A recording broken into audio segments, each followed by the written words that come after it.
नहमदुहु व नुसल्ली अला रसूलिहिल करीम अम्मा बाद अऊज़ु बिल्लाहि मिनश शैतानिर रजीम बिस्मिल्लाहिर रहमानिर रहीम अल्लाहुम्मा सल्लि अला मुहम्मदिन कुल्लमा ज़करहु ज़ाकिरून व सल्लि अला मुहम्मदिन कुल्लमा गफ़ला अन ज़िक्रिहिल गाफ़िलून। लाखों करोड़ों दरूद नबी करीम सल्लल्लाहु अलैहि वसल्लम पर।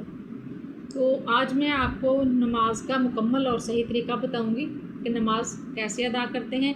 नमाज़ पढ़ने में भी हम अक्सर तो छोटी छोटी गलतियां कर जाते हैं। पहले हम शुरू करते हैं जी कि 4 रकत अगर हम सुन्नत पढ़ रहे हैं या 2 सुन्नत 2 फ़र्ज़ जो भी पढ़ रहे हैं, सुन्नत में नफल भी पढ़ें, तो हमने पहले नियत की इन्नी वजहतु वजहिया लिल्लज़ी फ़तरस समावाति वल अर्ज़ हनीफ़न व मा अना मिनल मुशरिकीन। नियत करके अल्लाहु अकबर करके हम कान की लौ तक अपने हाथ उठा के दुपट्टे के अंदर सीने के ऊपर हाथ बांधेंगे, बायां हाथ नीचे दायां ऊपर रखेंगे। हम शुरू करेंगे सना यानी सुबहानक अल्लाहुम्मा व बिहम्दिका। सुबहानक अल्लाहुम्मा व बिहम्दिका पूरा पढ़ के औज़ु बिल्लाह बिस्मिल्लाह पढ़ेंगे, फिर सूरह फातिहा पढ़ेंगे। किरत यानी कोई भी सूरत आपको आती है, बड़ी छोटी जो भी आती है आप वो पढ़ें। अगर कोई और नहीं आती तो आप सूरत इखलास यानी कुल हुवल्लाहु अहद भी पढ़ सकते हैं, वो पढ़ी। फिर आपने अल्लाहु अकबर किया, फिर सुबहान रब्बियल अज़ीम पढ़ा, फिर खड़े हो गए तो फिर सजदे में गए, सुबहान रब्बियल आला पढ़ा 3 बार, फिर आप उठे और फिर आपने अल्लाहु अकबर कह के दूसरा सजदा किया। अब 1 रकत मुकम्मल हुई, दूसरी रकत शुरू हुई, तो दूसरी रकत में आपने क्या करना है कि सुबहानक अल्लाहुम्मा व बिहम्दिका नहीं पढ़ेंगे, वो हम सना यानी सना पहली रकत में ही पढ़ेंगे। बाकी 3 रकतों में हम सूरह फातिहा और किरत करेंगे और साथ कोई भी सूरत हम नहीं पढ़ेंगे। दूसरी रकत भी ऐसे ही मुकम्मल करेंगे, अत्तहियात पढ़ के खड़े हो जाएंगे। फिर सूरह फातिहा पढ़ी, किरत की और सजदे में चले गए। 4 रकतें हमारी मुकम्मल हुई। ये सुन्नतें 2 सुन्नत हो या 4 हो, जो भी हम पढ़ें, बस पहली रकत में ही हमने सूरह सना पढ़ना है, उसके बाद हमने सूरह फातिहा शुरू कर देनी है, सिर्फ पहली रकत में। बाकी 3 रकतों में हमने सना यानी सुबहानक अल्लाहुम्मा व बिहम्दिका नहीं पढ़ना, हम सूरह फातिहा ही पढ़ेंगे। अब आ जाएं फ़र्ज़ों की बारी आ गई। 4 फ़र्ज़ जब हम पढ़ते हैं, ये बाकी तरीका ही है सुन्नतों वाला कि हमने सुबहानक अल्लाह पढ़ा, सूरह फातिहा और किरत की। फिर दूसरी रकत में भी हमने सूरह फातिहा पढ़ी और किरत की। फिर हम मुकम्मल करेंगे, अत्तहियात पढ़ेंगे। अत्तहियात पढ़ने के बाद हम खड़े हो जाएंगे, यानी हम 2 फ़र्ज़ पढ़ चुके, तीसरा फ़र्ज़ हमारा शुरू हो गया। तो उसमें हम सिर्फ सूरह फातिहा पढ़ेंगे।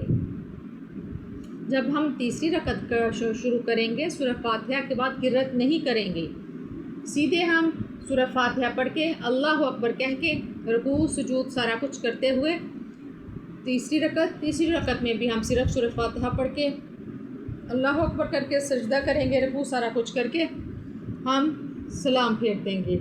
ये हमारी नमाज। अक्सर औक़ात ऐसे होता है कि फ़राइज़ में भी 2 फ़र्ज़ जो होते हैं उसमें भी हम सूरह फातिहा के बाद किरत करते हैं, फ़र्ज़ों में ऐसे नहीं होता। नमाज में बिल्कुल हिलना नहीं है। नबी करीम सल्लल्लाहु अलैहि वसल्लम के दौर में नमाजी ऐसे खड़े होते थे कि जैसे कोई परिंदा नहीं खड़ा सर पे बैठा हुआ होता, कि अगर हम थोड़ा सा भी हिल गए परिंदा उड़ जाएगा, यानी बिल्कुल हिलना नहीं है। नमाज में ऐसा कोई भी काम नहीं आप करेंगे कि लगे कि ये नमाज नहीं, मजाक कर रहा है। बिल्कुल नमाज में हिलना नहीं चाहिए, आराम से तसल्ली से नमाज़ पढ़नी चाहिए, इधर उधर बिल्कुल नहीं देखना चाहिए। आप अत्तहियात पढ़ते हैं, जब अशहदु अल्ला इलाहा पे पहुँचते हैं तो शहादत की उंगली को हम खड़े कर लेते हैं, इल्लल्लाहु तो नीचे कर लेते हैं, अशहदु अन्ना मुहम्मदन अब्दुहु व रसूलुहु उंगली नीचे करके हम पढ़ेंगे। अशहदु अल्ला इलाहा कहेंगे तो हम उंगली ऊपर उठाएंगे। ये ऐसे हमारी नमाज मुकम्मल होगी। नमाज में हम पढ़ते हैं जी सूरह फातिहा। सूरह फातिहा में हम पता नहीं देखिए, फ़जर की नमाज में 4 रकतें हम पढ़ते हैं, तो हम 4 बार सूरह फातिहा पढ़ते हैं, तो हम अल्लाह ताला को वो कहते हैं अर्रहमानिर रहीम।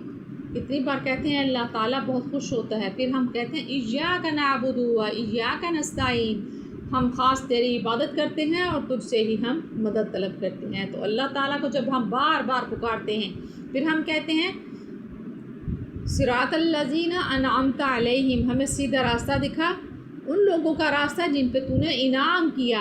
ہم اللہ تعالیٰ سے جب مانگ رہے ہیں بار بار کوئی چیز ہم مانگیں گے تو انشاءاللہ العزیز اللہ تعالیٰ ہمیں عطا کرے گا۔ پھر ہم کہتے ہیں نہ کہ ان لوگوں کا راستہ غیر المغضوب علیہم ولا الضالین، وہ گمراہ ہوئے، ان کا راستہ ہمیں نہیں دکھا۔ جب ہم بار بار یہ دعا کرتے ہیں تو اللہ تعالیٰ خوش ہو کے ہمیں سیدھا راستہ دکھاتا ہے۔ نماز جو ہے یہ بے حیائی اور بری باتوں سے روکتی ہے۔ جب ہم نماز، یہ ایک قسم کی دعا ہے، ساری دعا ہے۔ سورہ فاتحہ ہم پڑھتے ہیں، دعا ہے، پھر ہم کہتے ہیں سبحان ربی العظیم، اللہ پاک ہے اور بہت بڑا ہے۔ اللہ تعالیٰ بہت خوش ہوتا ہے جب ہم نماز کے لیے کھڑے ہو جاتے ہیں۔ اللہ تعالیٰ فرشتوں کی، ہمارے جب نماز پڑھتے ہیں تو پیچھے ہم اللہ تعالیٰ فرشتوں سے کہتے ہیں دیکھو میرے بندے نماز پڑھ رہے ہیں۔ آپ کہتے تھے، فرشتوں نے کہا تھا نا کہ اللہ پاک زمین پر خون بہائیں گے، خون ریزی کریں گے، تو اللہ تعالیٰ فرماتا ہے میرے بندے دنیا میں کام بھی کرتے ہیں، میری عبادت بھی کرتے ہیں۔ اللہ تعالیٰ خوش ہو کے پھر فرشتوں کو گواہ بناتا ہے اور پھر فرماتا ہے قیامت کے دن جو میرے بندے مانگیں گے میں عطا کروں گا۔ سبحان اللہ سبحان اللہ۔ تو یہ میں نے آپ کو نماز کا طریقہ بتانا تھا۔ بہت لوگ فرضوں میں ایسے کر دیتے ہیں، تو یہ بھی ہے کہ جب درود شریف آپ پڑھتے ہیں اللہم صلی علی محمد ولا علی نہیں کہنا، یہ بہت زیادہ اکثر یہ غلطی کر دیتی ہیں، عورتیں بھی اور مرد بھی کرتے ہوں گے۔ ولا علی نہیں کہنا، اللہم صلی علی محمد وعلی علی کہنا ہے، یہ بہت بڑی غلطی ہے، اس کو آپ صحیح کریں۔ جزاکم اللہ خیر و احسن الجزاء فی الدنیا والآخرہ، فی امان اللہ۔